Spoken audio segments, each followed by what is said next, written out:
siang, Pak.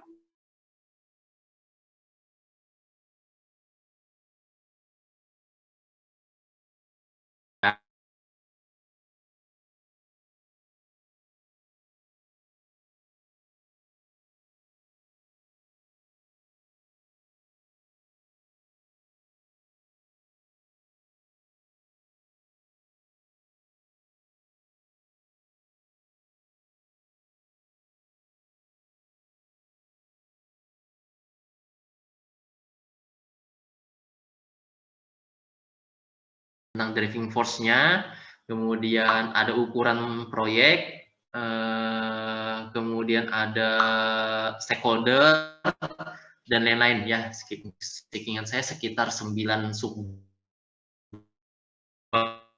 ya. Poin-poinnya aja yang kita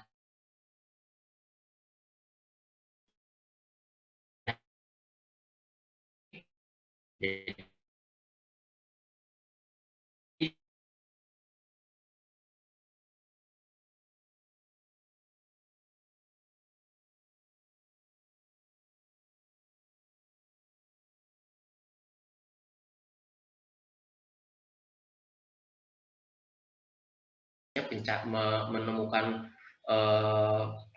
senyawa herbal yang baru misalnya, atau penemuan penjernih air menggunakan daun salam misalnya. Nah, itu penelitian produk. Solusi juga bisa. Misalnya solusinya adalah misalnya Hairul Imam ini punya perusahaan, kemudian bingung bagaimana caranya mengelola manajemen waktu di perusahaan yang Imam pimpin. Karena waktu ini kalau untuk waktu, Imam merasa waktu ini terbuang percuma di berbagai lini, di bagian-bagian departemen. Nah, bagaimana? Akhirnya datang Ridwan sebagai konsultan. Proyek itu, Ridwan melakukan proyek. Apa? Proyeknya memberikan solusi. Oh, solusinya seperti ini nih. Ada awal, waktunya jelas, berakhirnya juga jelas. Bisa 3 bulan disewa. Udah, jelas kan? Nah, kemudian servis pelayanan juga gitu. Misalnya servis perbaikan handphone, atau perbaikan untuk servis maintenance-nya reaktor. Nah, itu proyek ya. Intinya produknya itu berbeda satu sama lainnya. Misalnya dalam waktu 3 tahun produknya lain-lain tuh. Seperti tadi. Mau peluncuran nanti mau diluncurkan produk baru di tahun 2024 dan dimulai dari sekarang penelitiannya. Berarti apa produknya? Satu, hasil penelitian dulu. Setelah hasil penelitian, baru hasil survei, baru hasil kemasan produk, baru survei lagi, pemasaran, keuangan lagi, baru hasilnya launching. Nah, kayak gitu deh ya. Jadi banyak tuh cerita-ceritanya. Jadi unik. Nah, kemudian karakteristik yang ketiga adalah progressive elaboration.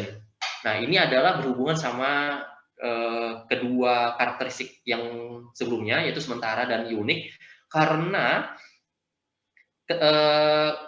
seperti yang dicontohkan tadi, dalam waktu sekian tahun itu ada kegiatannya macam-macam. Tapi setiap dari kegiatan itu akan memperjelas tujuannya. Contoh, menghasilkan produk baru, misalnya sampo dari kertas HPS misalnya, bikin sampo dari kertas HPS. Oh, gimana? Teliti dulu, kan masih abu-abu nih, gimana ya? Udah teliti dulu, bisa nggak sih dari kertas? Nah, dia diteliti, lama-kelamaan sebulan, 2 bulan, 6 bulan, udah mulai. Ternyata bisa. 1 tahun, udah bisa. Bagus, bagus. Nah, akhirnya akan memperjelas tujuannya. Itu yang disebut dengan progressive elaboration. Kemudian, nah, sebelum masuk ke dalam manajemen proyek, akhirnya pertanyaan kembali lagi, apakah kegiatan seperti pembayaran gaji, membuat jadwal kegiatan, kemudian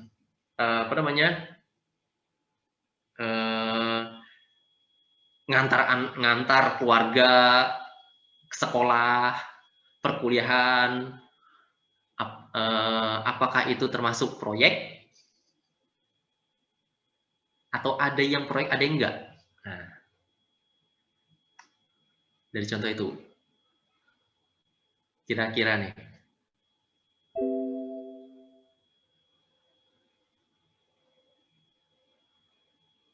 Ngantar keluarga sekolah atau kerja, pembayaran gaji, kemudian membuat jadwal kegiatan minggu depan atau bulan depan, untuk bulan depan ya, kemudian perkuliahan. Nah, 4 contoh. Apakah kesemuanya ini disebut dengan proyek atau ada yang proyek? Mungkin yang ini sama ini proyek, yang ini enggak. Gimana tuh? Dari karakteristik sama pengertian tadi.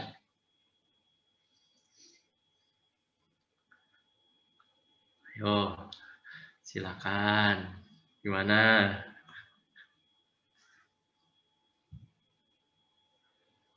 Ya, silakan, Mam.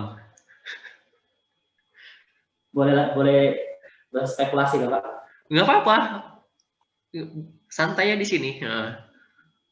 Kalau menurut saya dari Pak contoh itu semua proyek Pak, karena kan proyek itu kan mulai dari perencanaan, pelaksanaan, sama solusi atau hasil. Pokoknya kalau dari 3 itu memenuhi, berarti sudah dianggap bisa dibilang dikatakan proyek, walaupun proyek besar ataupun proyek kecil. Itu aja Pak. Jadi semua contohnya tadi proyek gitu ya? Keempat contoh tadi? Iya Pak. Oke. Karena Ada yang lain? memenuhi Memenuhi kriterianya. kriteria. Oke, sip. Ada yang lain? Pendapat yang lain? Silakan. Ayo, yang lain. Gimana nih? Rifat, gimana Rifat?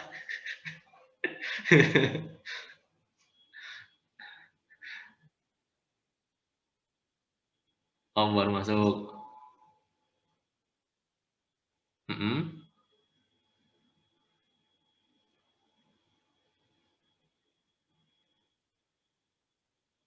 Mm-mm. Mm-mm.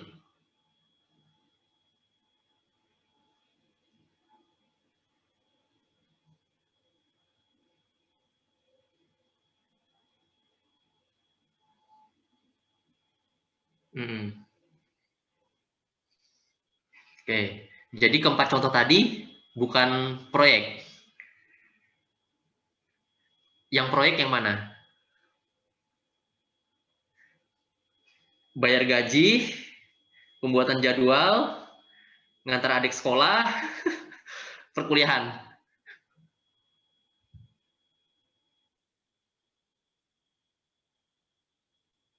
Hmm. Enggak ya?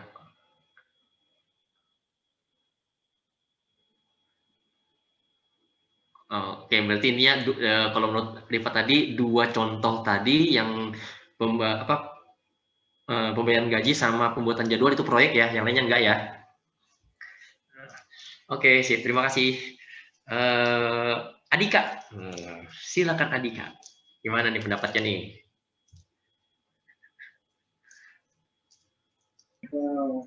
Kalau proyek itu kayaknya benar sih Pak. Kalau yang kayak mengantar adik ke sekolah itu sih memang dia kayak apa ya? Kita ada keterampilannya ya kita bisa membawa kendaraan biar bisa mengantarkan. Cuman menurut saya belum termasuk proyek sih Pak. Kalau yang kayak memberikan gaji itu kan berarti orang yang digaji itu sudah mengerjakan sesuatu yang berbenefit buat kita. Berarti dia itu mempunyai keterampilan gitu Pak yang bisa diberikan ke kita. Menurut Tika begitu sih Pak. Jadi setuju dengan pendapatnya Bang Rifat ya? Oke. Ada lagi yang pendapat yang lain? Siapa tahu ada yang bilang bukan semua. Wah, siapa tahu kan? Oh iya, siapa tahu. Ada pendapat yang lain nggak? Menurut Bapak, itu keduanya mana yang benar Pak? Pendapat saya atau pendapatnya Bang Rifat? langsung to the point Imam, nggak sabar Imam. Oke, jadi mungkin bingung semua ya. Oke, jadi gini, Karakteristik tadi apa? Pertama, temporary itu berarti ada batasan waktu. Sudah jelas kapan dimulai, kapan berakhirnya. Ya kan? Dan diingat kata saya tadi, sebelum dimulai dan setelah diakhiri berarti tidak ada lagi kegiatannya. Benar kan? Temporary. Kita balik lagi deh pengertiannya tuh. Sebuah proyek berakhir jika tujuannya telah tercapai dan kebutuhan proyek itu tidak ada lagi sehingga proyek tersebut dihentikan. Jadi nggak perlu lagi. Itu temporary itu. Kemudian unik, produknya macam-macam, hasil outputnya itu macam-macam. Nah, kalau dari keempat contoh tadi itu bisa dikategori itu adalah bukan proyek. Jawabannya bukan proyek. Makanya tadi saya tanya, ada yang nggak proyek nggak, Sidin? Itu bukan proyek. Karena apa? Karena semuanya ini adalah aktivitas keseharian. Aktivitas keseharian dan berulang-ulang. Makanya tadi saya katakan tadi, kalau kalian bekerja nih sebagai adminnya, seperti ini nanti bikin bulan depan, oh kegiatannya ini, minggu depan kegiatan ini. Itu kan memang sudah tugasnya kan sebagai administrasi, sekretaris, sudah tugasnya. Jadi itu bukan proyek. Nah, kemudian pembayaran gaji udah memang tugasnya bagian keuangan untuk bayar gaji ke pegawai. Kalau bukan tugasnya, berarti itu tugas orang lain, gitu kan? Nah, kemudian untuk ngantar adik sekolah, ya kewajiban kita ngantar kalau kita bisa, gitu kan? Setelah itu, memang sih kita tahu ngantarnya itu atau bayar gajinya atau pekerja itu kita tahu. Dimulainya itu kita mengerjakannya itu dari jam 9 sampai jam 5 sore kita ngantar, jemput kan, atau pembayaran segala macam itu jam 9 sampai jam 4 sore lah misalnya. Besoknya kan lakukan lagi. Antar jemput adik lagi, besoknya antar jemput adik lagi, besok nanti bulan depan bayar gaji lagi, nanti bulan depan nanti bikin jadwal lagi, kan berulang-ulang, sehingga itu adalah kegiatan rutinitas dan bukan termasuk proyek. Jadi proyek ini sesuatu yang temporary, setelah dikerjakan udah nggak ada lagi, selesai, bubar. Sama seperti kita bangun gedung, bangun jembatan Mahakam, setelah jembatan Mahakam jadi, mau bikin jembatan lagi Mahakam di situ lagi, enggak kan? Kan proyeknya yang lain lagi tuh, proyek jembatan, tapi yang lain lagi, mungkin Mahulu Hilir misalnya kan, Hulu Hilir misalnya. Nah itu proyek ya, jadi kegiatan rutinitas itu berbeda dengan proyek, oke? Ya, jadi semoga ini sudah bisa membedakan nih ya tentang proyeknya. Nah kemudian untuk manajemen proyek. Kalau itu tadi pengertian proyek, ya pengertian proyek berarti ada sesuatu pekerjaan yang sifatnya sementara, temporary, kemudian dan hasilnya mengeluarkan produk sesuatu yang bermacam-macam, unik, aneh, gitu ya. Nah kemudian kalau ada kata-kata manajemen seperti apa? Berarti kalau manajemen ini adalah berarti sesuatu yang dikelola, dikontrol, kemudian direncanakan, dievaluasi. Nah itu tuh namanya manajemen gitu kan. Sehingga apa nih pengertiannya? Kalau dari buku Pembook Guide itu mengatakan bahwa manajemen proyek adalah aplikasi pengetahuan atau keterampilan, kemudian alat dan teknik dalam aktivitas proyek untuk memenuhi kebutuhan proyek. Jadi bagaimana caranya kita merencanakan proyek tersebut? Berarti kita mengeluarkan apa? Pengetahuan kita, keterampilan kita. Pakai alat nggak? Pakai. Bagaimana cara menggunakan alatnya? Tekniknya gimana? Oh, bisa teknik yang seperti kayak gambar awal tadi. Gambar di awal tadi, kan itu sketsa tuh. Kalau tidak punya kemampuan menggambar teknik yang cukup baik, nggak kayak gitu tuh gambarnya. Nah, ya. Kemudian kalau yang tidak memiliki pengetahuan yang cukup baik, nggak bisa jadi jembatan tuh. Kayak yang model di belakangnya Adika kan, ada jembatan tuh. Nggak bisa jadi jembatan. Mungkin jembatan dilewatin sama orang pejalan kaki udah rubuh, karena pengetahuannya kurang. Keterampilannya, bagaimana cara mengelola keterampilannya, mempergunakan keterampilannya. Nah, itu semua tergabung di dalam manajemen proyek. Namanya manajemen berarti suatu kegiatan yang menghasilkan tujuan yang diinginkan. Itu manajemen. Bagaimana caranya mengelola, mengontrol, kemudian mengevaluasi, merencanakan. Nah, itu ya. Itu dari buku Pembuk.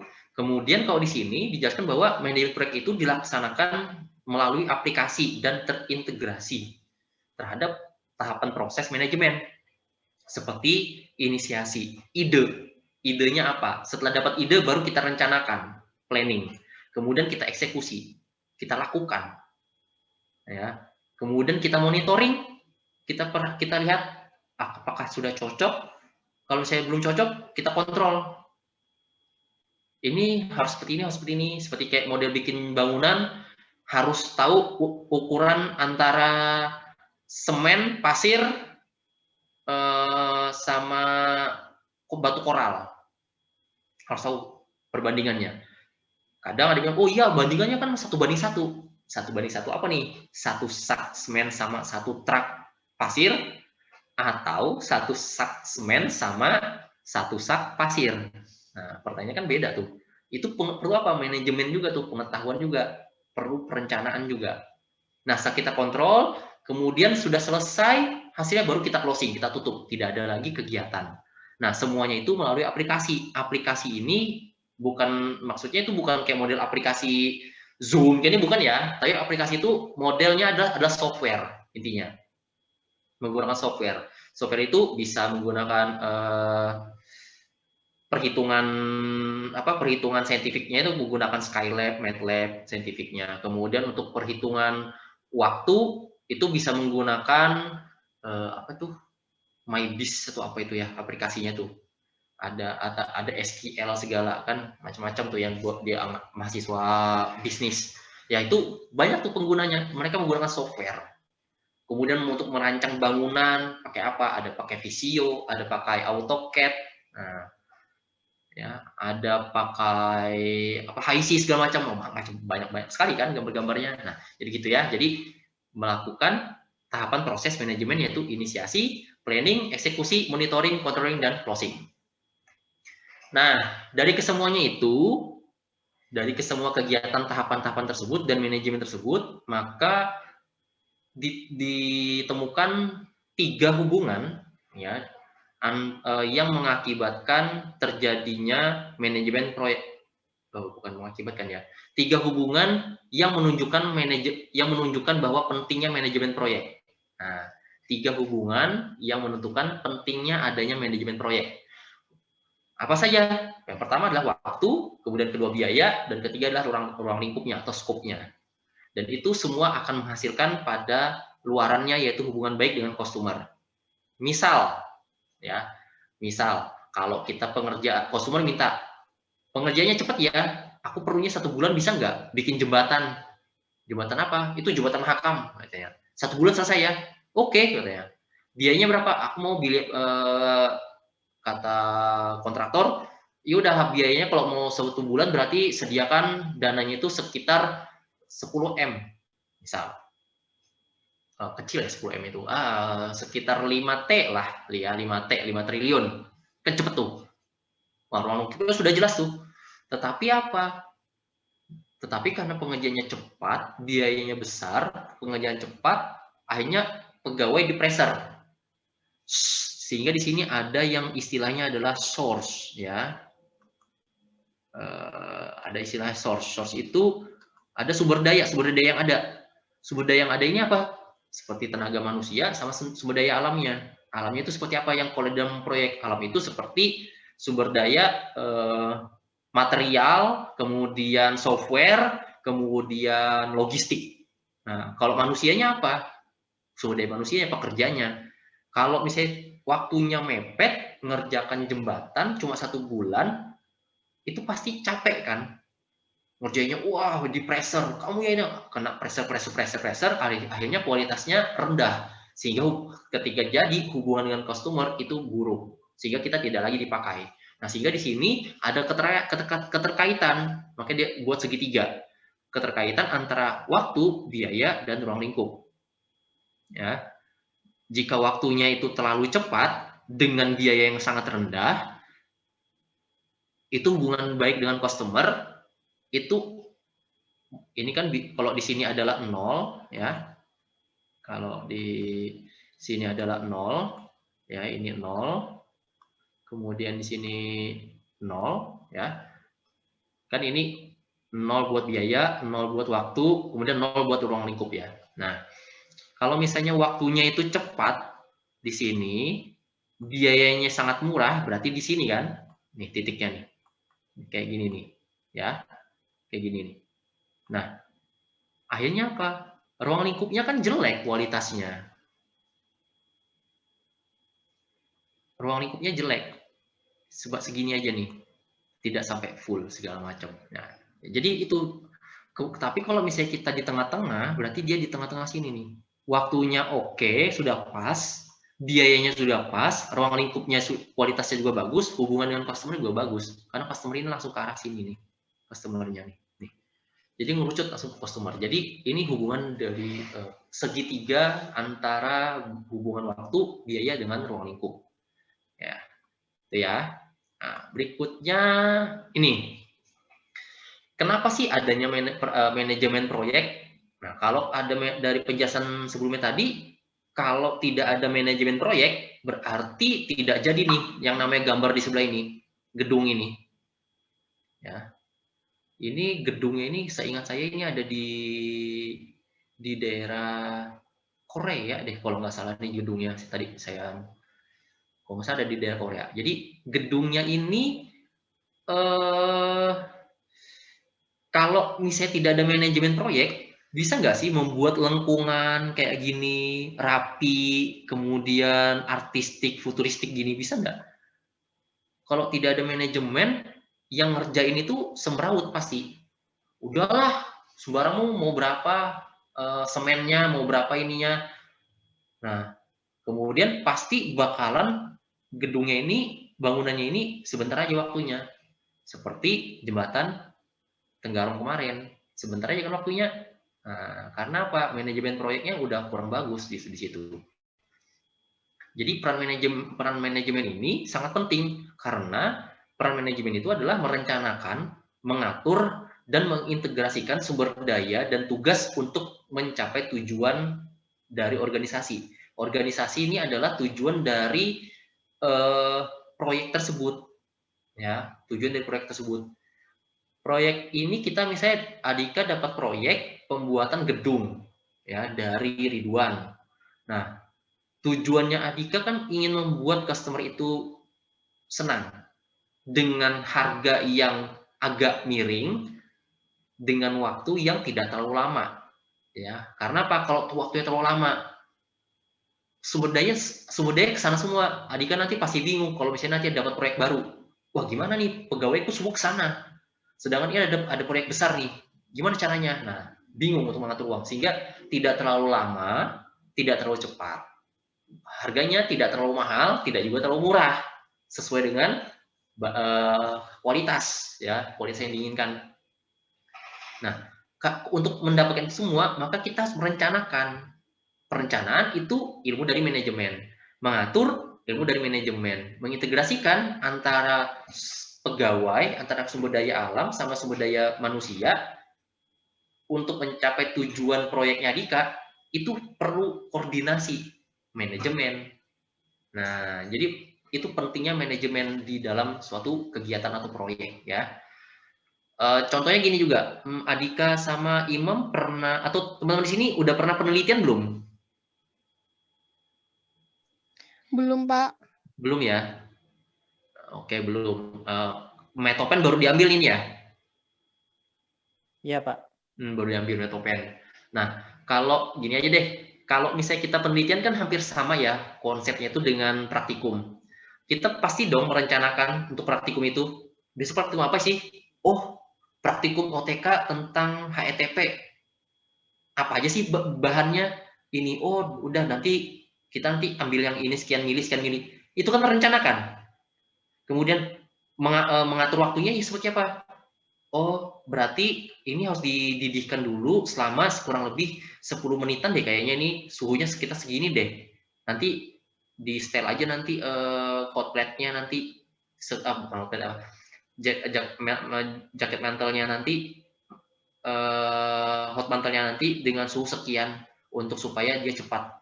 Kemudian nanti tinggal nanti keluarannya kan ada uap tuh, nanti kita pasang yang namanya kondensor segala macam, itu merencanakan dan mengatur sudah kan, mengatur pembagian-pembagian. Kemudian mengintegrasikan apa? Misalnya nih kelompoknya itu ada Adika, Hairul Imam sama Titin bertiga. Nah Titin nggak bisa tuh naik kan, cewek kan, udah nanti Titin nanti catat aja ya, catat suhunya, kemudian catat waktunya segala macam, hasilnya catat. Nah Imam, kamu kan suka naik tuh, jadi kamu tungguin yang di atas kondensor. Nah Adika, kalau aku untuk ini aja, nanti jagain hot mantelnya aja. Nah, nanti suhunya sama, nanti kalau ada bahan yang mau dimasukkan nanti biar aku. Kalau pokoknya kamu di atas aja. Nah, mengintegrasikan kemampuan masing-masing. Imam bisa naik berarti dia jago naik kan, berarti dia bagian atas saja tuh. Titin jago mencatat segala macam, udah bagian pencatatan. Nah, itu mengintegrasikan supaya apa? Hasil praktikumnya, hasil penelitiannya berjalan baik dan hasilnya memuaskan. Kan gitu ya. Nah, lain kok misalnya Titin bisanya dia mampu dalam pencatatan, kemudian ketelitian, tiba-tiba disuruh naik tower, Titin nggak bisa naik tower, karena apa? Takut ketinggian misal, udah dipaksa kan akhirnya nggak capai tujuan kita tuh ya. Nah itu ya, jadi itu peran dari manajemen. Nah di sini ada bagan tentang fungsi manajemen, ya, bagannya tentang fungsi manajemen. Bagan yang pertama ini adalah, kalau bagan ini kan kita bingung nih, mulai dari mana sih sebenarnya? Nah, yang pertama itu kita dari pertama ini yang dari planning, ya, perencanaan. Jadi fungsi pertama itu adalah fungsi perencanaan, karena fungsi perencanaan ini adalah memutuskan apa yang harus dilakukan dan bagaimana melakukannya. Jadi kita rencanakan dulu. Nah, sehingga di perencanaan ini akan menghasilkan penetapan tujuan atau sasaran, kemudian cara untuk mencapai tujuan kita tersebut. Ya, dan ini ingat, kalau dalam perencanaan ini harus diberbarengi dengan yang namanya seluruh struktur organisasi di dalam proyek tersebut. Organisasi ini maksudnya apa sih? Seluruh pegawai deh, atau seluruh manajemen, tingkat manajemen, baik itu dari direksi, kemudian manajer, kemudian kepala lapangannya, kepala tukangnya, keuangannya, sekretarisnya, semua hadir. Jadi itu maksudnya ya, petinggi organisasi itu. Jadi itu semuanya hadir, sama karyawannya hadir, yang bergerak. Kalau tukang hadir nggak? Perwakilan aja. Biasanya kalau tukang itu perwakilan aja, mungkin kepala tukangnya dimasukkan. Nah kemudian, dan kendala-kendalanya apa? Misalnya, oh gedungnya itu di daerah Unmul, Unmul itu di sampingnya itu ada empang, itu nanti tanahnya lembek, ini gimana ya? Nah itu kita direncanakan. Jadi kita tetapkan tujuannya. Misalnya tujuannya adalah mendirikan gedung teknik yang baru. Di mana itu? Di belakang GOR 27. Oh kan ada empang di sampingnya, tapi tanahnya lemah. Nah gimana caranya supaya tanahnya kuat? Itu kita planning, kita rencanakan semua seluruhnya, bagaimana cara pembeliannya, bagaimana cara negosiasi dengan tukang, dengan pekerja, dengan kontraktor yang lain, membeli barang segala macam, itu semua direncanakan. Siapa-siapa saja semua direncanakan. Setelah itu baru tahap kedua, yaitu tahap pengorganisasian. Mengorganisasikan ini yaitu mengatur pekerjaannya. Misal pengatur pekerjaan ini yang kuat dalam perekrutan, misalnya dia paham terhadap psikologi manusia, ya, psikologi manusia. Dia paham nih, oh psikologi pekerja. Kemudian dia paham juga tentang hubungan dengan sesama manusia, itu paham, sehingga dia apa, di bagian perekrutan sama pelatihan. Nah, dia di bagian situ tuh, perekrut HRD segala macam. Nah, jadi penempatannya, ya. Nah, untuk pengorganisasian ini itu melibatkan tiga unsur ini. Pertama, perekrutan, pelatihan, dan pengumpulan orang-orang ke dalam tim dengan otoritas, tanggung jawab, dan hubungan akuntabilitas yang ditentukan. Sehingga itu tadi, latar belakangnya apa, harus sesuai. Adika latar belakangnya teknik kimia. Yaudah, Dik, kamu nanti jadi dokter aja ya. Kan bingung, aku loh, bisanya Desilasi, ini kok disuruh bedah orang, kalau bedah desilasi bisa, kan gitu kan? Wah, nggak bisa, akhirnya gitu. Jadi yang sesuai dengan kemampuan kita. Oh, Imam ini pintar nih masalah permesinan. Udah, dia nanti bagian pengontrolan lapangan, masalah pemasangan peralatan alat berat, karena Imam paham. Taruh situ. Nah, jangan sampai Imam ditaruh di bagian mana? Di bagian keuangan. Pusing Imam, ini gimana ngatur duit katanya. Aku taunya ngatur mesin katanya. Kan gitu ya. Jadi harus sesuai. Kemudian yang kedua adalah memperoleh atau mengalokasikan bahan, modal dan sumber daya lainnya. Kalau sudah dapat manajemennya siapa, baru kita alokasikan. Oh, bagian keuangan ini bendahara ini diperlukan berapa orang? Mungkin sekitar 4-5 orang. Udah 5 orang. Nanti kamu rekrut cari 5 orang di bawahmu. Nanti kamu cari untuk bagian lapangan sekitar orang. Nah, itu maksudnya ya. Kita mengatur pekerjaan. Kemudian yang ketiga adalah membuat struktur organisasi, kebijakan, prosedur, pola pelaporan dan saluran komunikasi. Maksudnya ini adalah gampangnya itu, kalau yang pernah masuk atau memang sekarang masuk HIMA, itu kan ada ya struktur organisasi. Ada kan lainnya kan, garis koordinasi, garis titik-titik. Nah, kita tahu kan, oh posisi kita ini di mana sih? Setara dengan ketua atau di bawah koordinator atau di bawah sekretaris. Bisa nggak sih sekretaris ini langsung memberikan perintah langsung ke koordinator lapangan misalnya, atau misalnya kayak di organisasi itu ke KPSDM misalnya, bisa nggak sih ke situ misalnya? Kalau sekretaris, oh ternyata ada syaratnya, harus ada persetujuan dari ketua dulu. Kalau ada memo dari ketua, baru dia bisa mensupervisi. Nah, baru itu jelas kegiatannya. Nah, ini di tahap kedua, pengorganisasian. Sehingga apa? Ketika nanti ada masalah, misal Imam punya masalah nih di lapangan, masalah peralatan kayak model bajanya itu, besi bajanya itu belum datang. Misalnya sekitar 20 besi baja belum datang. Itu lapor ke siapa? Masa langsung lapor ketua, pimpinan, direksi? Kan nggak mungkin. Oh, kayaknya lapor ke bagian supervisor dulu deh ini. Kalau saya Khairul adalah sebagai koordinator manajer lapangan, berarti manajer ke siapa?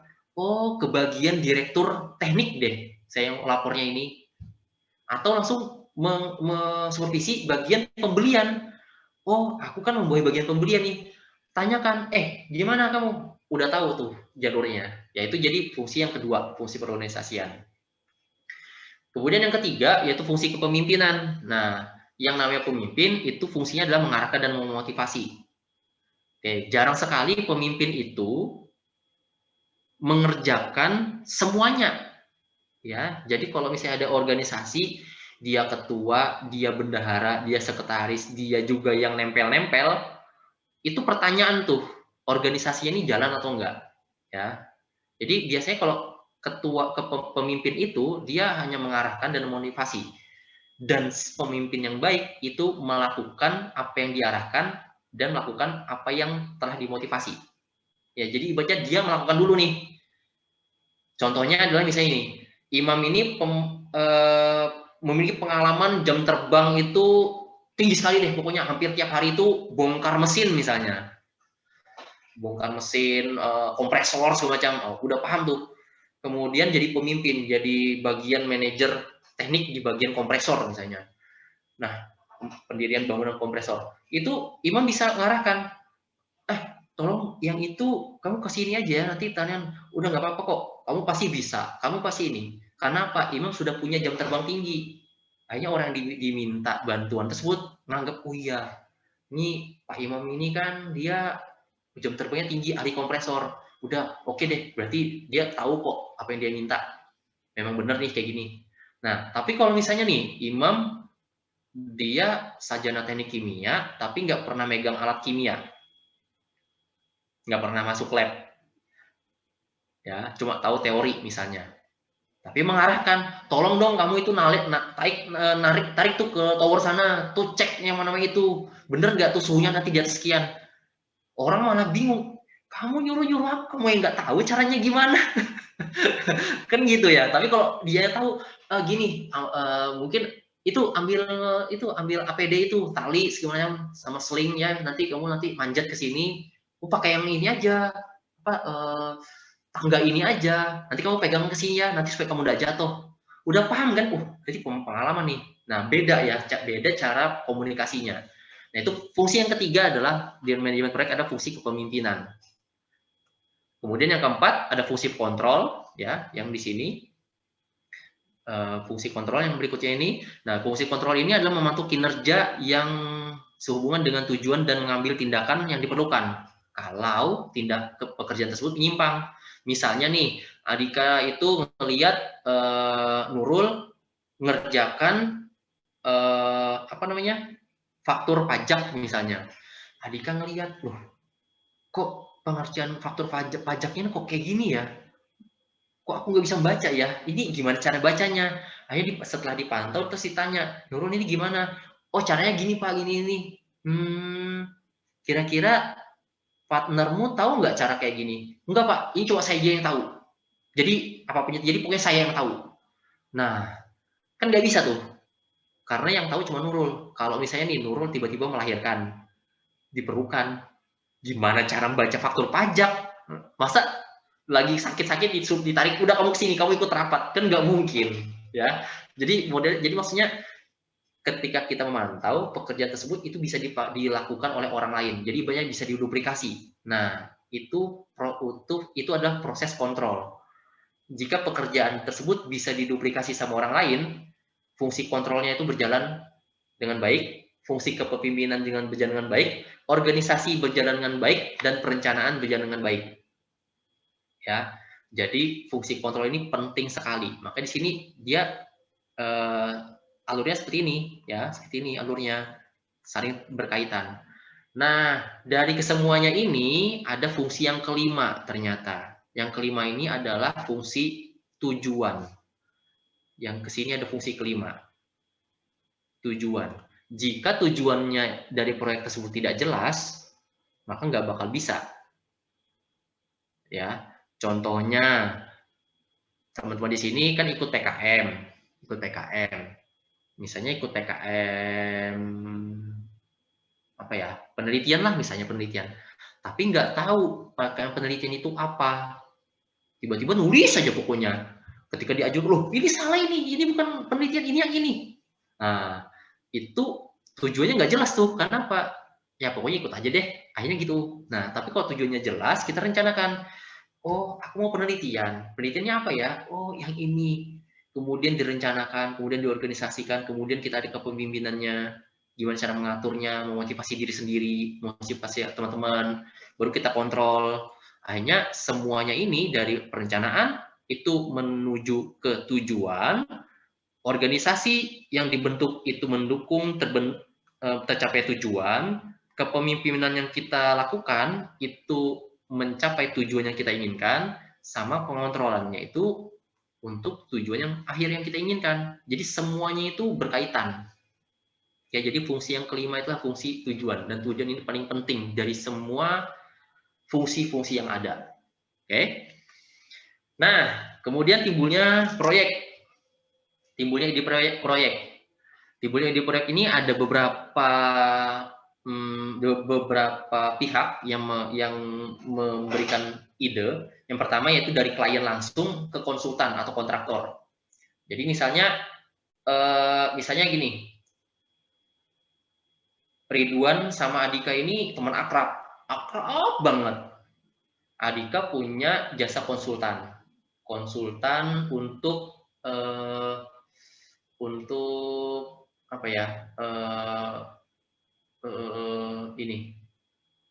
peningkatan kualitas ya, manajemen. Jadi manajemen kontrolnya, manajemen kualitas kontrolnya.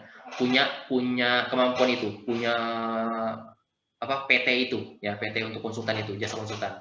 Kemudian Ridwan juga punya teman kenalan, tapi kalau Adika kenalan temannya itu dari kuliah terus akrab banget.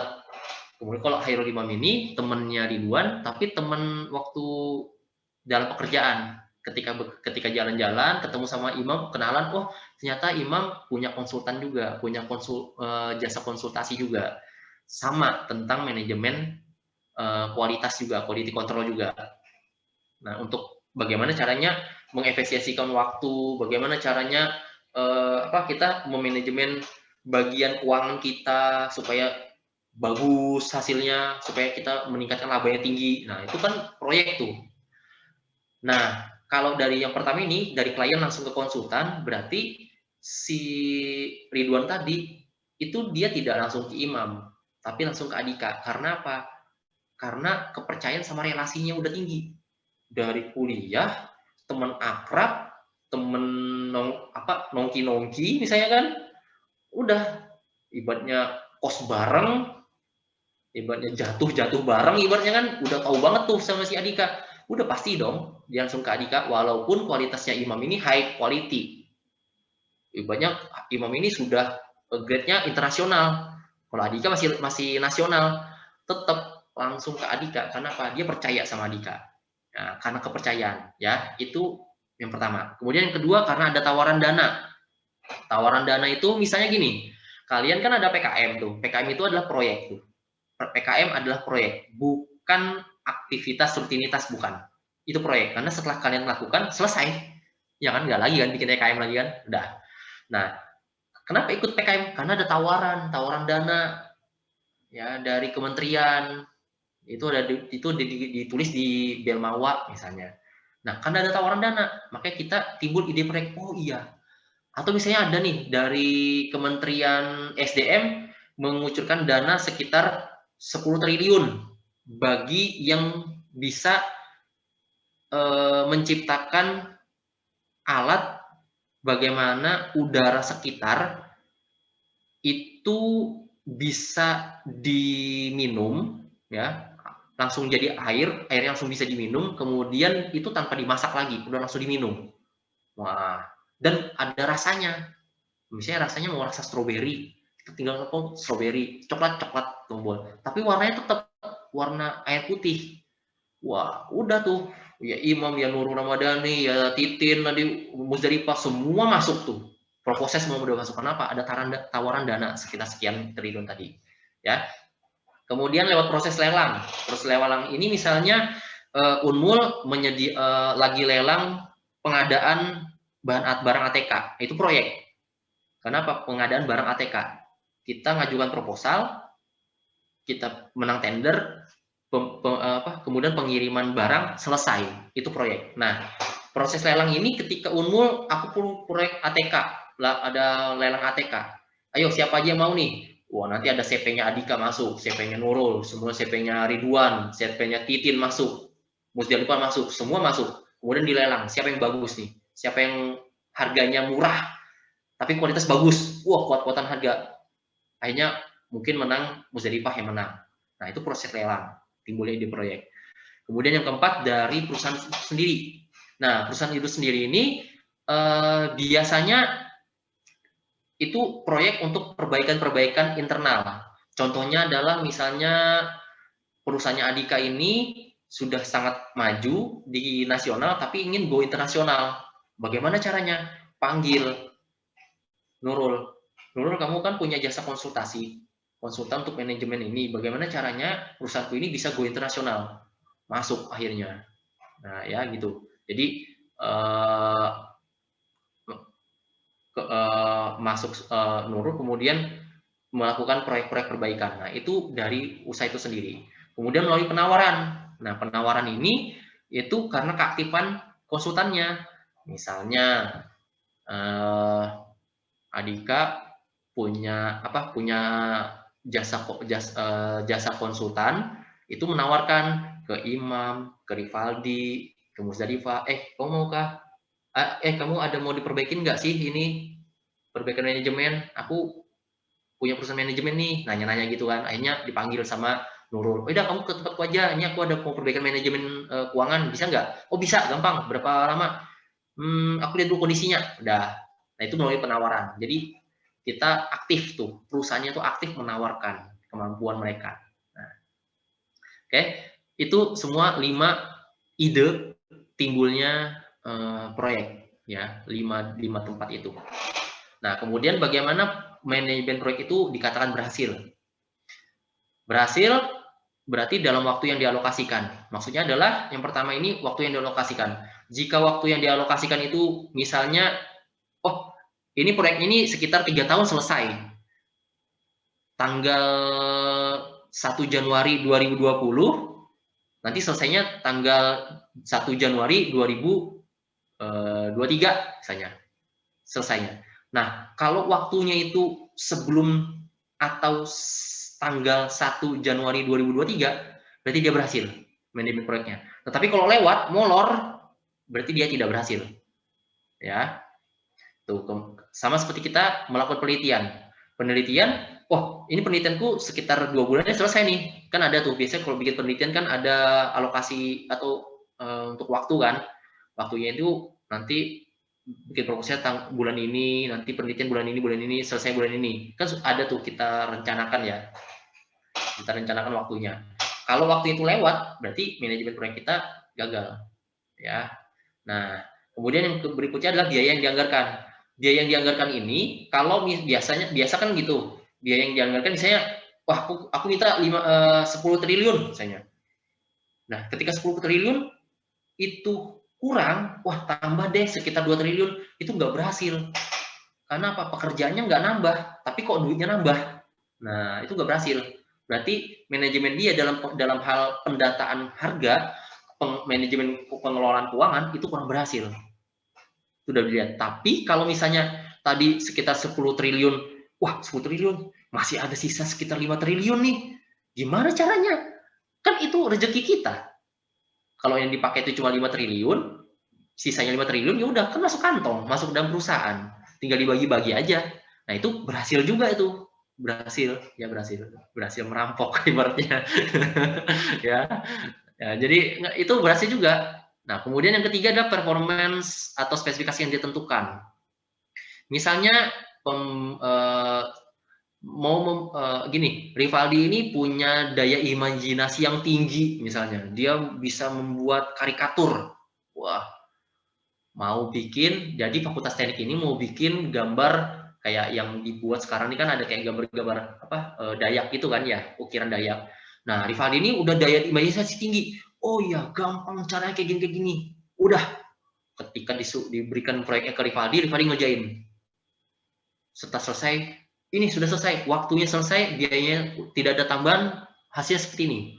Ketika dilihat sama pihak fakultas, wah keren, warnanya bagus, halus, 3D, nggak 3D, 4D misalnya, 4D. Wah, ini kok kayak model asli ya, kok aneh ya, kok keren banget. Nah, itu performance, berarti dia berhasil manajemen proyeknya. Tapi kok saya, oh gini ya, oh ya, makasih ya, udah. Kan kayak model, kayak nggak seneng gitu kan, banyak, wah kayaknya agak kurang berhasilnya aku nih. Nah, itu bisa juga seperti itu. Ya, jadi keberhasilan itu biasanya tergantung dari customer. Yang keempat, diterima customer. Ya, jadi customer itu menerimanya dengan senang atau dengan biasa.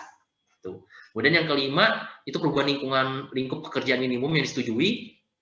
Misalnya gini, kita sudah merencanakan, yang namanya merencanakan pasti tengah-tengahnya kemungkinan adalah perubahan, ya kan? Nah, ketika adanya perubahan berarti adanya perubahan dana. Ketika ada perubahan dana, kemudian kita minta persetujuan dengan pihak pemberi pekerjaan.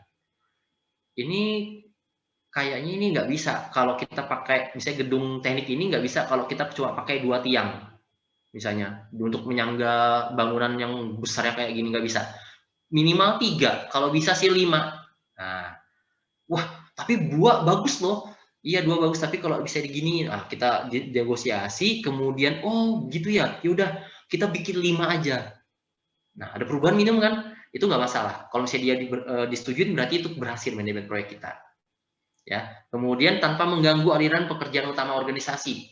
Jadi misalnya aliran pekerjaan ini contohnya adalah Rivaldi ini bagiannya tentang ukir-ukiran, Imam bagiannya tentang penyediaan alatnya. Kemudian Nurul itu ahli dalam bidang dekornya, maksudnya pengecatannya.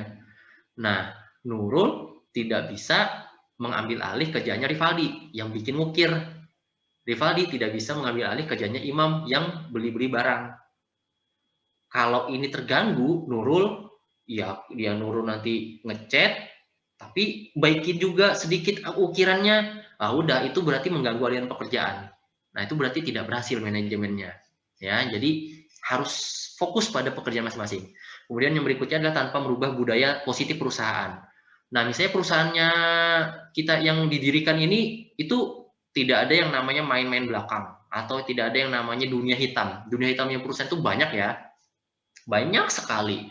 Kalau misalnya saya bilang itu yang namanya dunia prostitusi itu udah makanan keseharian ya. Ini saya maaf ngomongnya agak vulgar gitu, tapi itu memang kenyataan di lapangan seperti itu. Kan saya punya teman, dia pengusaha pengusaha tambang di Sulawesi Barat seingat saya.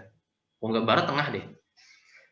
Itu ya nggak bisa normal perjalanan mereka dunia kayak gitu dia jalanin akhirnya karena karena apa, investor pengen, hanya kita menyediakan, kalau kita nggak menyediakan nggak dapat duit. Nah itu tuh, nah kalau seperti itu berarti kita merubah budaya perusahaan. Nah berarti manajemen kita tidak baik.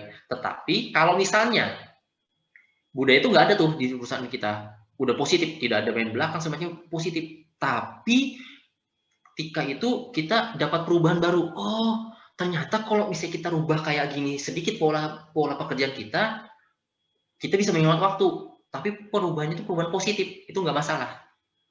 Tapi kalau misalnya perubahannya itu ke arah negatif, itu bermasalah, berarti tidak berhasil manajemen proyek kita ya. Nah dari itu semua, apa sih driving force-nya untuk manajemen proyek ini? Apa sih yang membuat manajemen proyek ini penting? Yang pertama dari kapital proyek. Ya, dari kapital proyek ini menunjukkan bahwa proyek tersebut itu harus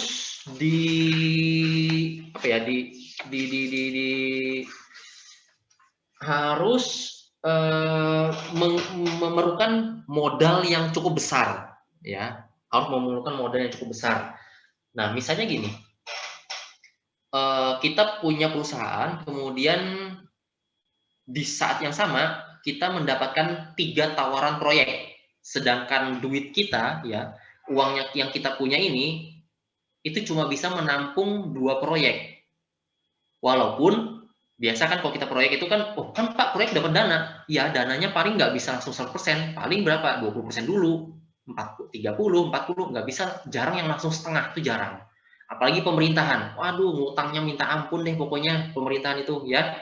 Jadi pakai uang kita dulu kan. Nah kalau misalnya 3 tawaran itu dapat, kemudian kita bisa nampung 2, itu terjadi permasalahan di manajemen proyek. Nah fungsinya driving force ini adalah bagaimana kemampuan kita untuk mengelola duit kita yang cukup 2 proyek ini menjadi bisa 3 proyek. Itu driving force-nya, itu daya dorongnya. Akhirnya kita melakukan pengembangan, menyiapkan kemampuan yang lebih bagus lagi. Nah, itu proyek kapital, ya. Jadi daya dorongnya itu. Kemudian yang kedua adalah harapan pelanggan. Nah, dari harapan pelanggan ini maksudnya adalah misalnya pelanggan tersebut saya maunya gedungnya ini kayak mau patah gitu loh. Baunya besar, tengah-tengahnya kecil banget. Habis itu dia kayak nggak nyambung, terlihat tidak nyambung. Tapi di atasnya ada lagi bangunan. Itu gimana ya? Akhirnya mikir, oh gimana caranya? Oh ya caranya itu kita pakai aja kaca.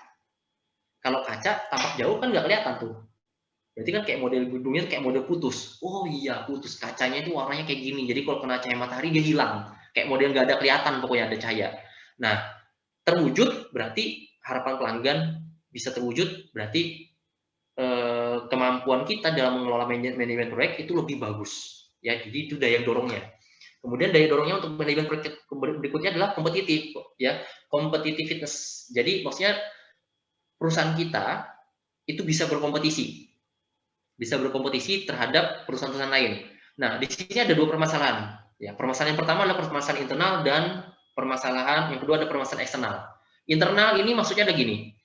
Ketika nih imam punya perusahaan, tetapi perusahaannya imam ini misalnya penyedia ATK ya, penyedia ATK untuk Unmul misalnya. Kalau imam yang nyediakan, bilang imam, wah aku bisa nih dapat sih, tapi ini kerjaan yang ecek-ecek deh. Soalnya aku dapat tawaran yang baru. Ini ATK yang di Pemkot atau di Pemprov ini 10 miliar. Sedangkan kalau di Unmul cuma 2 miliar. Aduh, malasnya aku Tapi aku sudah dapat Akhirnya apa? Kita kasih aja deh perusahaan yang lain, perusahaannya Adika untuk yang ngerjain yang Unmul. Akhirnya masuk gitu. Nah, pas ke Adika, oh aku budgetnya kecil aja, aku nggak mau pakai 2 miliar, aku cuma pakai 1 miliar aja. Ketika Adika masuk ke dalam Unmul, orang Unmul bilang, wah, kok Adika harganya miring ya? Udah deh, pakai Adika aja. Khairul Imam nggak dipakai lagi. Itu internal, ya, masalah internal. Jadi kalau misalnya kita mampu nih, tapi ini perusahaan, aduh, ecek-ecek banget. Udah kasihkan orang lain. Kalau kita kasihkan orang lain, terus orang lain kualitasnya bagus dengan harga yang miring, customer bisa lari ke mereka. Itu masalah internal. Masalah eksternal.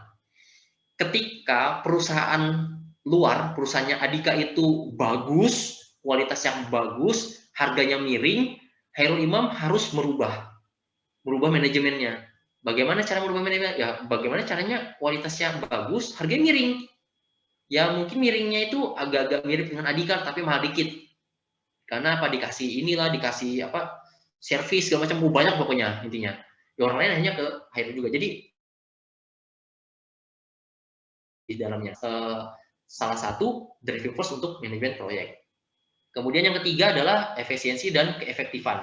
Nah, efisiensi dan keefektifan ini kalau kita bekerja menggunakan manajemen proyek, kalau pekerjaan kita itu kurang efektif, maka kita perlu yang namanya perubahan-perubahan. Bagaimana kita mengefisiensikan waktu, mengefektifkan pekerjaan kita. Nah, jadi efisien itu biasanya tentang waktu, efektif itu kegiatan. Nah, bagaimana caranya nih? Oh, berarti kita perlu nih yang namanya perubahan-perubahan manajemen internal. Nah, yang tadi timbul ide tadi, perubahan di dalam internal, proyek internal, perubahan manajemen di dalam keuangan misalnya. Nah, itu ada efisiensi bagi efektifan. Karena apa? Kita mau merubah kualitas. Nah, kemudian driving force management berikutnya adalah pengembangan produk baru. Kita kan nggak mungkin tuh produk kita itu atau misalnya Nurul itu punya perusahaan, produknya itu produk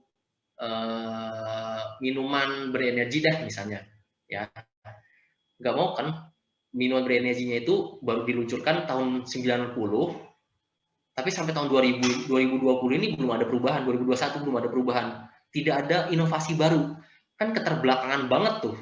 Nah, akhirnya apa? Udah kita kembangkan deh. Nah, akhirnya apa? Daya dorong, karena apa? Perusahaan-perusahaan lain kan mengembangkan terus tuh. Contoh gampangnya apa? Proyek handphone sekarang. Xiaomi aja dalam 1 tahun itu, tahun kemarin 2020 itu berapa handphone yang keluar tuh? Kayaknya si Rifat tahu tuh untuk handphone Xiaomi sama Samsung. Tahun kemarin itu 1 tahun kemarin mereka mengeluarkan berapa produk tuh? Itu semua berinovasi itu, pengembangan produk baru. Bayangkan produk yang tidak meluncurkan lagi, misalnya Nokia nggak meluncurkan lagi. Ini Nokia masih ada nggak sih? Kan gitu akhirnya. Wah, nggak laku nih Nokia, hanya kayak gitu. Nggak lagi dilirik. Nah, kemudian yang terakhir adalah pemahaman eksekutif. Nah, ini adalah daya dorong agar terjadinya perubahan manajemen. Karena ketika pemahaman eksekutifnya ini, atau eksekutif ini maksudnya adalah pemahaman pejabat tinggi ya, pejabat tinggi di dalam organisasi tersebut, di dalam perusahaan tersebut. Pejabat tinggi itu misalnya level-level manajer, direktur, ya, komisaris, ya, itu CEO-nya, pokoknya semua dah, semuanya ya. Semua yang bagian-bagian rapat atas itu, misalnya dia pemikirnya kolot. Udah deh, yang kayak gini aja, yang penting kita survive masih, udah nggak apa-apa. Nah, kalau kayak gitu kita nggak bisa bakal survive, ya. Kita tidak bisa bertahan, kan? Sehingga kita perlu yang namanya perubahan-perubahan. Perubahannya apa?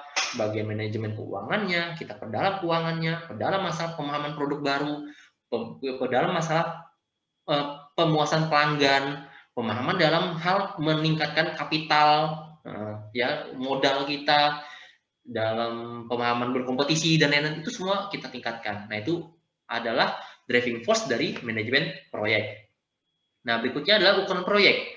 Ukuran proyek ini ada macam-macam ya, tergantung dari jumlahnya.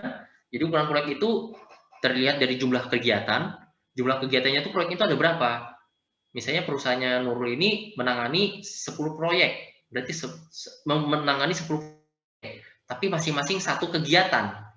Berarti kan kecil tuh dibanding Adika yang cuma mendapatkan satu proyek tapi jumlah kegiatannya 100. Kok bisa sih 100? Ya iya, kegiatan 100. Satu, meratakan tanah. Dua, madatkan. Tiga, membuat tiang pancang. 4, pondasi. 5, hitung aja, kelistrikan, penyediaan air minum, semua. Bayangkannya kalau misalnya ada 100 kegiatan tapi cuma 1-2 proyek, itu budgetnya lebih besar daripada 10 proyek dengan kegiatan cuma 1. Contohnya apa? ATK, proyeknya penyediaan ATK semua. Kegiatan cuma 1, penyediaan ATK aja kan. Nah, budgetnya itu paling kalau ATK itu ya sekitar 10 sampai 30 juta ATK. Kali aja 10 proyek. Nah, dibandingkan dengan pembangunan proyek pendirian gedung teknik. Gedung teknik ini ada berapa tuh gedungnya? Ada 4 tuh saya lihat itu. Terus kegiatannya banyak kan? Nah, hitung aja tuh. Apa enggak triliunan dipegang? Itu ukuran proyek. Kemudian besarnya biaya seperti yang tadi dimbahkan. Kemudian jumlah tenaga kerja. Tenaga kerja tadi kalau misalnya yang tadi pendirian gedung, itu tenaga kerja pasti lebih banyak, pasti lebih dari 100 tuh. Kenapa? Memang yang kelihatan sini, kelihatan sini kan Pak cuma ada sekitar 50 orang aja. Iya, 50 orang lainnya itu bekerja di balik layar. Ya. Dibandingkan dengan penyedia ATK. Penyedia ATK apa sih? Perlunya paling cuma 3 orang. Satu bagian penghitungan uangnya, satu pembeliannya, yang satunya ngantar barang, selesai. Nggak perlu sampai 100 pegawai, karena untuk satu proyek, satu kegiatan. Jumlah tenaga kerjanya kecil ya. Jadi kemudian waktu yang diperlukan. Kalau untuk gedung kan lama waktunya. Durasi makin lama, budgetnya makin besar. Durasi makin cepat, budgetnya makin kecil. Itu tentang waktu ya dan proyek. Nah, kemudian tingkat kompleksitasnya. Jumlah kegiatannya ini hubungan antar kegiatan. Jumlah sama hubungan antar kegiatan. Misalnya jumlahnya itu ada 5 jumlah kegiatan, yaitu kegiatannya meratakan tanah, pendirian pondasi, tiang pancang, pendirian dinding, pemasangan atap. Ada 4 kegiatan. Hubungannya apa? Masing-masing kan hubungannya berkaitan tuh. Menghasilkan apa? Rumah, gedung. Itu maksudnya. Nah, kemudian jenis dan jumlah hubungan antar kelompok di dalam organisasi dan pihak luar. Nah, misalnya karena ini tadi, pasti dong kita ada urusan ke bagian unmul, ke bagian teknik, ke bagian penyedia logistik. Maksudnya logistik itu penyedia makanan segala macam, minum segala macam. Kemudian penyedia material, pasti kita ada hubungan dengan mereka. Dan pasti kita juga kadang menyewa organisasi atau pihak eksternal seperti konsultan. Bagaimana gedung ini bisa kokoh selama 50 tahun misalnya. Nah, itu jenis dan jumlah hubungan antar kerja. Jenis-jenisnya seperti apa. Kemudian tingkat kesulitannya. Nah, kalau misalnya cuma proyeknya itu adalah membuat kolam renang, ya, kolam renang kotak, kemudian dibandingkan dengan pembuatan gedung teknik, ribetan yang mana? Ribetan gedung teknik kan daripada pembuatan kolam. Nah, jadi tingkat kesulitannya seperti apa? Sehingga suatu proyek itu bisa berukuran besar dengan jumlah kegiatan yang banyak, tenaga kerja yang jumlah yang banyak, namun dalam tingkat kesulitan yang sedang. Bisa jadi. Misalnya kayak tadi pembuatan satu gedung teknik yang cuma kotak, pegawainya cuma 100, tapi tingkat kesulitannya nggak terlalu sulit.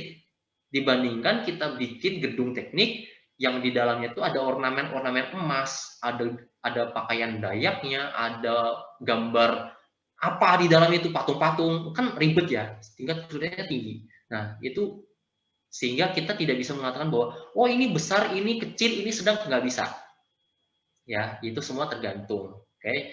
Jadi berikutnya ini pandangan terhadap manajemen proyek. Masih ada waktu kan ya? Masih ya? Kita 10 menit lagi.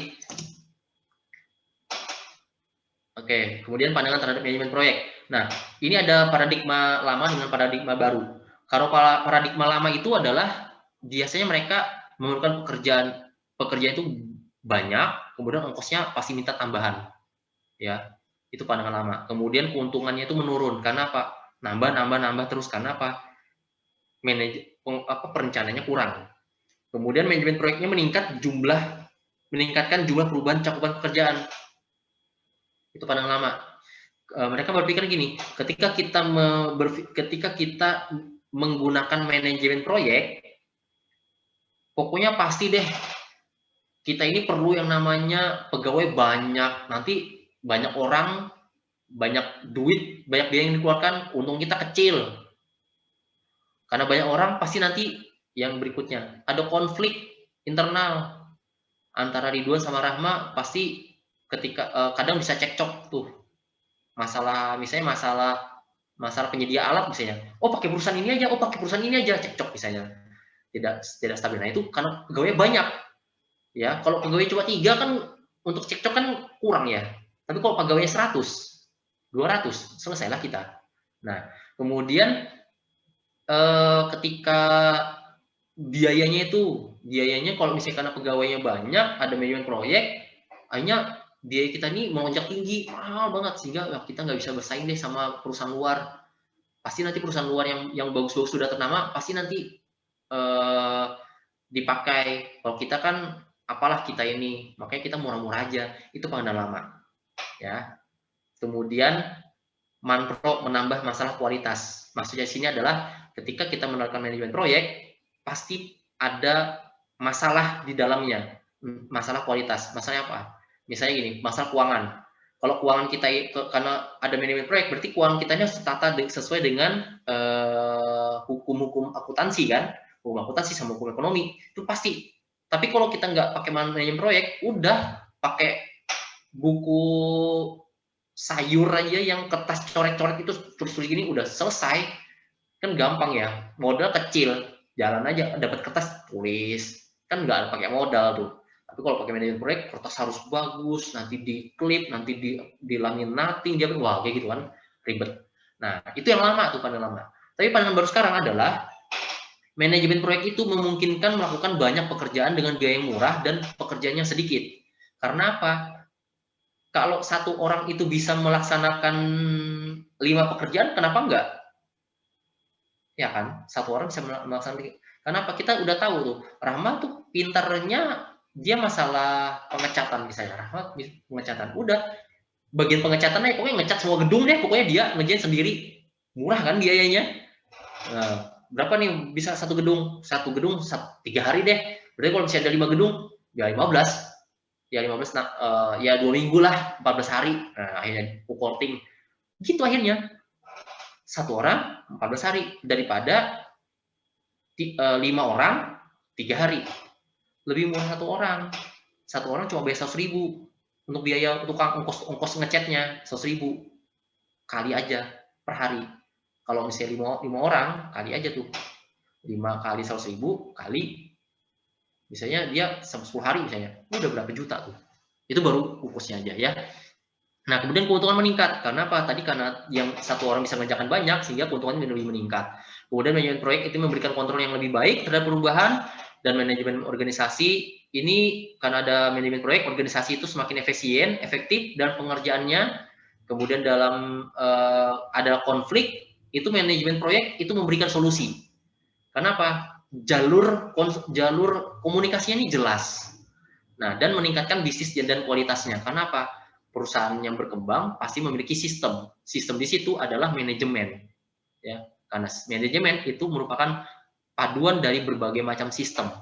Ketika kita masuk ke dalam teknik kimia, keluarnya pasti jadi orang teknik kimia kan? Nggak mungkin kita masuk ke dalam teknik kimia, keluar jadi orang kedokteran. Nggak mungkin. Ya. Nah, itu manajemen proyek di dalamnya. Itu sistem. Ya.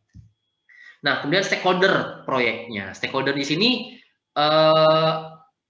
apa aja sih pihak-pihak yang secara aktif terlibat atas terlaksananya proyek? Pertama, ada manajemen proyek. kemudian ada pelaksana proyek, ada usernya. User ini yang menggunakan proyek kita atau yang memberi kita pekerjaan. Kemudian ada anggota tim proyek, ini tim yang melaksanakan pekerjaan proyek. Kemudian ada sponsornya. Sponsornya ini bisa pihak internal atau eksternal yang memberikan dukungan dana. Misal, seperti yang saya jelaskan tadi, dana kita cuma bisa dua proyek, tapi kita dapat 3 proyek. Akhirnya apa? Kita cari sponsor. Oh, ternyata Titin, pegawai kita ini punya omnya ini punya perusahaan ternama nih. Kayaknya bisa deh pakai Titin, kita minta negosiasi, minta kucuran dana segini, nanti kita kembalikan uangnya 5% dah dari pinjaman kita, dapat sponsor. Ya, jadi ada manajemen proyek, pelaksana proyek, ada usernya, ada anggota tim proyek, sama ada sponsor. Nah, jadi itu yang bisa saya sharing pada siang hari ini. Ya, nah untuk itu sampai di sini ada pertanyaan, silahkan. Ada pertanyaan? Pendahuluannya panjang ya, iya panjang. Tapi itu daripada kemarin itu pendahuluannya itu ringkas, pendahuluannya itu cuma 3 hari waktu yang tahun kemarin. Pendahuluannya 3 hari. Bosan kan, mending ini langsung dipadatkan, penting poin-poinnya aja dapat 1 hari. Nah, oke, sampai sini ada yang mau ditanyakan? Silakan.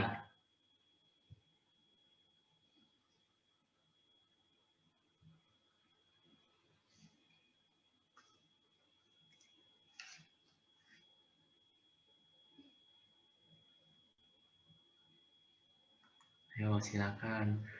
Ada Nurul, Muzarifah, Faisal Akbar, Ridwan, Adika, Irwan, Detni. Ya, berarti ini. Yang mau bimbingan sama saya itu ada di sini nggak sih? Berarti ini ya? Iya, Pak. Mau bimbingan sama saya? Oh, Beril. Bukan Beril. Beril. Bimbingan. Sama Rivaldi. Beda, Oh, Pak. Rivaldi. Ya, sama Rivaldi. Oh ya. Situ agak bingung antara Beril ini sama Beril tuh agak-agak gimana, kayak mirip gitu loh namanya. Sorry. Nanti mau bimbingan kali ya habis ini. 3. Oke, sampai sini mau ditanyakan. Silakan. Sudah bisa membedakan kan antara proyek sama bukan kan? Udah bisa ya? Bedakan ya. Nah, jadi kalau proyek itu yang dilakukannya itu temporary. Jadi sekali lakukan selesai. Nggak ada lagi yang lanjutannya. Nah, itu proyek. Kalau yang ada lanjutannya terus yang berulang kayak model berulang-ulang itu bukan proyek. Ya. Oke, ada yang mau tanyakan? Udah paham semua ya?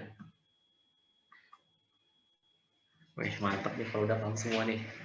Pak, nanti slide-nya ada di itu kan Pak, di mouse. Kayaknya enggak deh, ya. Enggak saya share ke mouse, jadi ketika ini perkuliahan tinggal di screenshot aja atau gimana? Oh. Ya. Oke, silakan Rifat.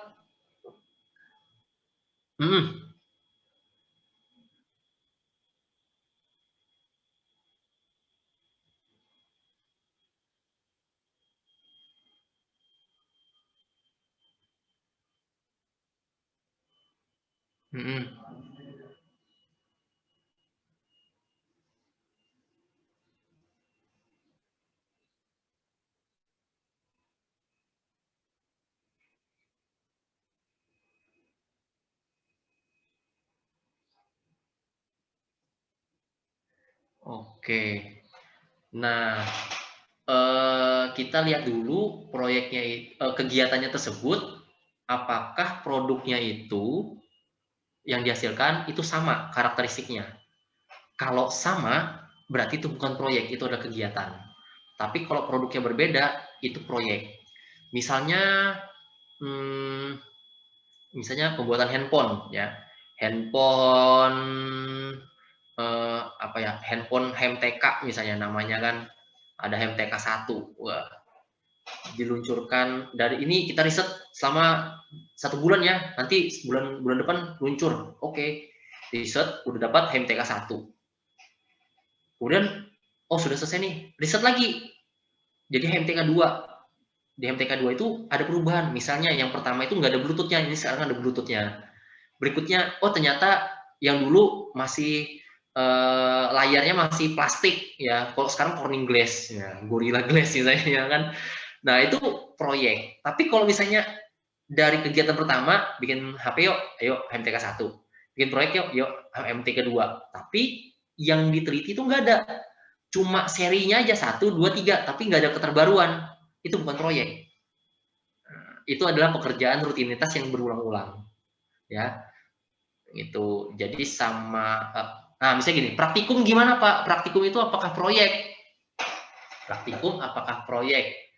Oke, praktikum apa dulu nih? Kalau itu adalah praktikum OTK, nah, praktikum OTK, berarti kan itu kita melakukan aktivitas tuh, kita praktik, namanya juga praktikum kan, melakukan aktivitas. Berarti itu bukan proyek.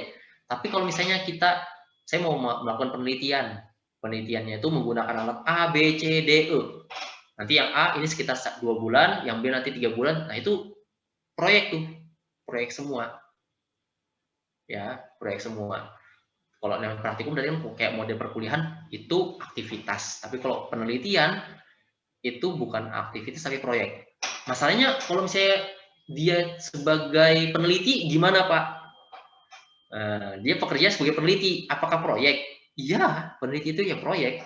Kerjanya peneliti itu yang ngerjain proyek, kerjanya peneliti. Nah, sehingga dalam hal ini kita anak teknik kimia itu ya jangan heran, jangan herman pokoknya kalau kita itu punya proyek banyak atau kita tuh jago proyekan. Ya, jangan heran karena kita memang seperti itu kerjaannya. Aslinya kita ini teknik kimia itu anak teknik itu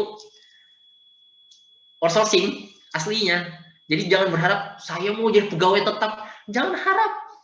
Berat. Gitu ya, berat. Ya, jangan harap kecuali kalau PNS. Itu pun PNS nanti kalau berubah kan outsourcing ya sudah jadi juga. Tapi PNS itu kan nggak ada keteknikannya situ. Manajemen yang banyak-banyak. Kalau di perusahaan kan kita outsourcing tuh. Nah, jadi tetap ya. Jadi itu tuh kalau misalnya ada proyek-proyek yang hanya yang sama, berarti itu bukan proyek tapi produknya berbeda, itu proyek. Ya, walaupun dia sama-sama temporari. Itu Rifat ya. Oke, ada lagi yang lain? Silakan.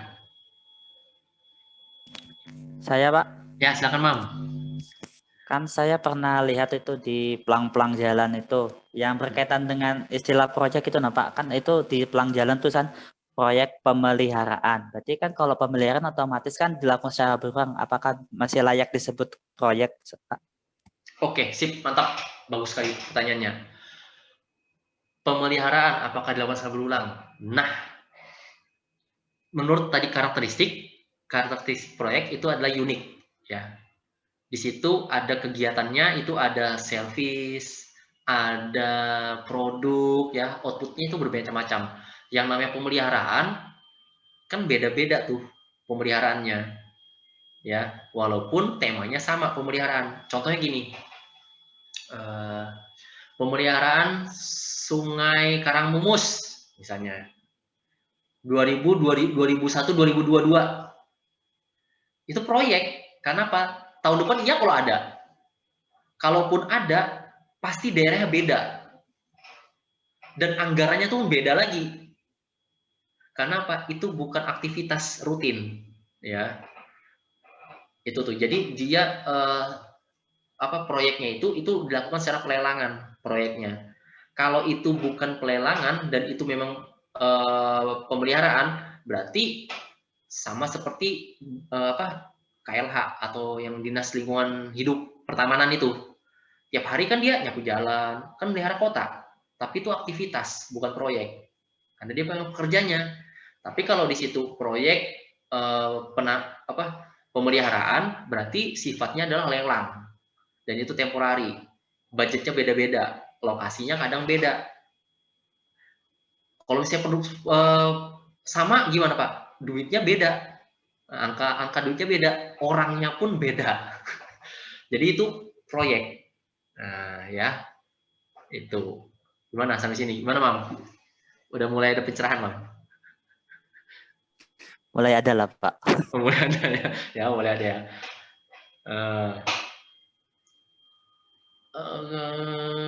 Nah, contoh gini, ini contoh. Ini saya nggak bukannya apa ya, bukan promo, tapi ini sebagai contoh nyata nih. Saya dosen rutinitas, berarti bukan proyek dosen kan? Nggak ada proyek dosen, nggak ada kan? Proyek mengajar nggak ada. Tapi saya punya proyek saya apa? Kan sebagian dari teman-teman ada yang tahu tuh, saya punya usaha di luar, ya. Perusahaan saya itu perusahaan MW kan. Itu saya kerjanya cuma 5 tahun. 5 tahun, setelah 5 tahun selesai, nggak ada lagi ngerjain proyek. Karena apa? Proyek pendistribusian 5 tahun selesai. Karena produknya sampai 5 tahun selesai. Saya pasarkan. Udah. Kalau sudah itu 5 selesai, mau lanjut lagi gimana? Boleh lanjut lagi, tapi ceritanya beda. Proyek baru. Nah, itu temporari. Karena apa? Menghasilkan hasil yang berbeda.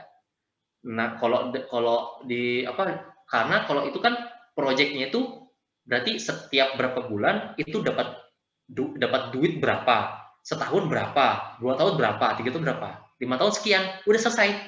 Nanti ketika mulai lagi, ya mulai lagi dari nol. Ini lagi, gitu. Itu proyek. Nah, jadi contohnya seperti makanya kadang kalau saya bilang sama orang, aku ada proyek nih, proyeknya apa, distribusi ini, bisa gitu. Itu proyek, bukan pekerjaan, ya.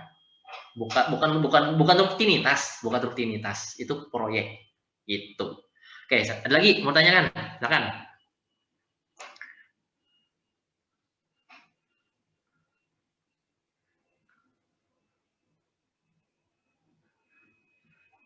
Oke, mungkin sudah paham ya, nggak ada yang ditanyakan lagi ya. Oke, kalau tidak ada yang ditanyakan lagi, mungkin saya cukupkan sekian ya dari saya. Oh ya, ini tadi udah ngerekam kan ya? Semua tadi? Saya nggak ada lagi nih tandanya. Oke, kalau gitu saya keluar sekian bukan hari ini. Kita lanjutkan minggu depan. Minggu depan itu tentang siklus pekerjaan dari manajemen proyek, siklusnya. Nggak terlalu panjang, sehingga saya sih nggak terlalu panjang ceritanya itu ya. Jadi banyak waktu kita untuk diskusi nanti untuk minggu depan. Oke, jadi gitu dulu. Sekian dari saya. Terima kasih telah mendengarkan. Terima kasih partisipasinya. Tetap jaga kesehatan ya teman-teman. Ini lagi ngamuk lagi nih pandeminya. Oke, assalamualaikum warahmatullahi wabarakatuh dan selamat siang. Waalaikumsalam warahmatullahi wabarakatuh. Terima kasih, Pak. Siang, Pak. Makasih, Pak.